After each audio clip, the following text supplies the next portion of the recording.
Bom, pessoal, tô de volta e a comunicação que bloqueia a compaixão, nós vamos falar sobre ela agora. Antes de nós entrarmos nos componentes da CNV, nós vamos falar sobre as formas de linguagem e a comunicação que contribui para esse comportamento violento e ausente de laços. O Marshall utiliza a seguinte nomenclatura: comunicação alienante da vida. Se nos conscientizarmos destes fatores, nós poderemos tirar deles a nossa atenção e sermos capazes de compreender as necessidades dos demais. Costumam atrair o foco da nossa consciência e nos tornarmos violentos na linguagem. É quando procuramos a chave onde não vamos encontrar. Aqueles juízos morais, comparações, ausência de responsabilidade e elogios.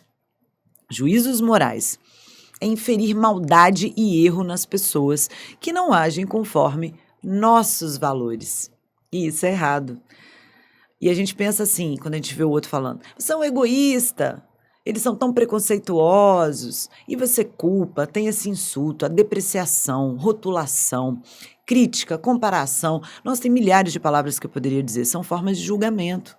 Então, dessa maneira, nós nunca iremos compreender os demais se a gente agir dessa maneira. Isso significa que nos concentramos em classificar e rotular níveis de erros, ao invés de conseguirmos, né? O Marshall ele comenta algo muito interessante, que todos os julgamentos que fazemos são expressões lamentáveis de nossas próprias necessidades. Ou seja, eu tenho uma necessidade, eu gostaria de algo. Em vez de atentar a isso, eu projeto sobre os demais, julgando eles. É lamentável isso, porque quando nós nos expressamos assim, as pessoas, ninguém vai se compreender mais, né? Existe assim um medo, uma culpa, vergonha. Isso não trata de convivência de coração. O ser humano ele não está se aproximando mais da sua natureza, ele está afastando mais ainda. Se um relacionamento, por exemplo, uma pessoa, ela quer mais afeto do que eu lhe dou, ela é carente e ela é dependente. Se, pelo contrário, eu quero mais atenção do que me dão, então ela é indiferente, aquela pessoa é insensível. Olha só, a gente vai dando adjetivos para aquela pessoa que não dá o que a gente espera que ela dê. Se o meu colega de trabalho atenta mais aos detalhes do que eu, esse cara é meticuloso, ele é rígido. Se é o contrário, ele é descuidado, desorganizado. Então isso revela um egocentrismo da nossa parte como ser humano. Tudo tem que girar ao meu redor, atender às minhas necessidades. Senão eu faço o quê? Eu julgo. E ainda do ponto de vista filosófico, nós poderíamos aqui dizer que toda crítica e julgamento é algo que temos dentro de nós e que não queremos aceitar. Aí o que a gente faz? A gente projeta isso nos outros. Todos nós temos todos os defeitos humanos em maior ou menor grau. É muito interessante que quando a gente critica alguém, eu tenho várias pessoas que eu conheço que falam assim, por que te incomodou tanto aquilo no outro? Tem alguma coisa aí em você, hein? Isso aí que você está vendo nele. E é exatamente isso que o Marshall fala. Então, porque quando eu vejo em alguém, eu acho inaceitável, mas eu posso ter. Porque eu não quero ver a mim mesmo. Se eu enxergo em mim, eu tenho compaixão pelos demais, na raiz de toda violência está o pensamento de atribuir essa causa do conflito aos erros dos demais, em vez de buscar, entender o que sente, ele teme, ele anseia. Então, ao invés de criticar os outros, a gente pode buscar conhecer mais a nós mesmos, as nossas necessidades, assim como reconhecer os nossos defeitos. Gente, a intolerância revela pouco conhecimento de si mesmo. Agora eu quero falar para vocês sobre comparações. E são também uma forma de julgamento, tá? A comparação não quer dizer absolutamente nada sobre o ser humano. E se fixamos nessas comparações, nós criamos um conjunto de ilusões. O que significa para uma pessoa ser a melhor ou a pior? Nada. Significa sobre o meio que ela está inserida. Porque se uma pessoa mudar de meio, ela passa de pior a melhor, sem que isso signifique nenhuma mudança nela, por exemplo. Agora, se a gente buscar comparações, são características ilusórias que não nos aproximam de conhecer a nossa verdadeira natureza, a gente pode melhorar muito a nossa comunicação. E além disso, isso nos gera. Essa questão da comparação é complicada, é um assunto que dá para a gente falar durante muito tempo aqui. Gera angústia, gera inveja, frustração. Essa ilusão faz olhar para o meio e não para as pessoas. E a gente está aqui para olhar para as pessoas. Para você se comunicar bem, você precisa olhar para as pessoas. E tem aquela questão também de negar a responsabilidade. Atrapalha a conscientização de que cada um de nós é responsável pelos próprios pensamentos. E mais, pelos próprios sentimentos e atos. Esse é um dos pontos mais importantes que o Marshall vai inserir nesse processo da comunicação não violenta. Sempre que pensamos que estou triste, me sinto de tal forma, pelo que fulano fez, mostra que nós não compreendemos bem essa ideia. E nós tentamos o quê? Responsabilizar aos outros por algo que só cabe a nós mesmos mudar ou transformar internamente. Nós negamos as nossas responsabilidades quando atribuímos aí os nossos atos aos outros. As ordens de autoridade, a pressão em um grupo, não é assim, a culpa não é minha não, é da política, é do meu chefe, é do meu marido, é da minha esposa, é do meu namorado. As normas institucionais, papéis sociais, nosso histórico pessoal e psicológico, tudo está ligado a essa questão de transmitir a responsabilidade aos outros. E é muito libertador você perceber que nós somos responsáveis pelos nossos atos e escolhas. Olha que lindo isso, nós não somos escravos de ninguém. Portanto, eu posso determinar como eu me sinto.